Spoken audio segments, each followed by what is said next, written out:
Josué chapitre 14.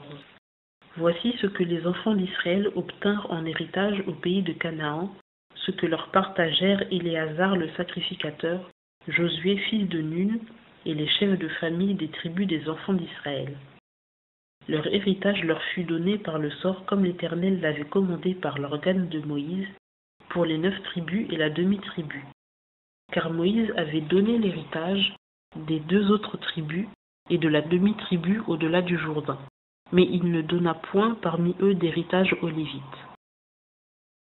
Car les enfants de Joseph forment 2 tribus, Manassé et Éphraïm, et l'on ne donna point de part aux Lévites dans le pays, mais seulement des villes pour y habiter, avec leurs banlieues, pour leurs troupeaux et pour leurs biens. Les enfants d'Israël firent comme l'Éternel avait commandé à Moïse, et ils partagèrent le pays. Or les enfants de Juda s'approchèrent de Josué à Gilgal, et Caleb, fils de Jéphuné, le Kénizien, lui dit : « Tu sais ce que l'Éternel a dit à Moïse, homme de Dieu, relativement à moi et à toi, à Kadès-Barnéa. J'étais âgé de 40 ans lorsque Moïse, serviteur de l'Éternel, m'envoya de Kadès-Barnéa pour explorer le pays, et je lui rendis compte dans la sincérité de mon cœur. Et mes frères qui étaient montés avec moi firent fondre le courage du peuple. Mais moi, je suivis pleinement l'Éternel mon Dieu.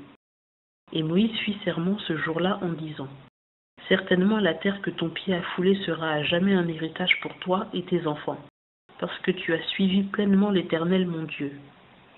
Or maintenant, voici, l'Éternel m'a conservé la vie, comme il l'avait dit. Voilà 45 ans que l'Éternel prononça cette parole à Moïse, lorsqu'Israël marchait dans le désert. Et maintenant me voici âgé aujourd'hui de 85 ans. Je suis encore aujourd'hui aussi fort que le jour où Moïse m'envoya.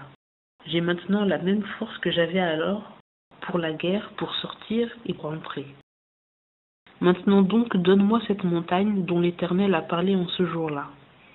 Car tu as appris en ce jour qu'il s'y trouve des Anakim, et qu'il y a de grandes villes fortes. Peut-être que l'Éternel sera avec moi, et je les déposséderai, comme l'Éternel l'a dit. Alors Josué le bénit et donna Hébron en héritage à Caleb, fils de Jéphuné. C'est pourquoi Hébron a été à Caleb, fils de Jéphuné le Kénizien, en héritage jusqu'à ce jour, parce qu'il suivit pleinement l'Éternel, le Dieu d'Israël. Or, le nom d'Hébron était autrefois Kirjat Arba, entre parenthèses, cité d'Arba.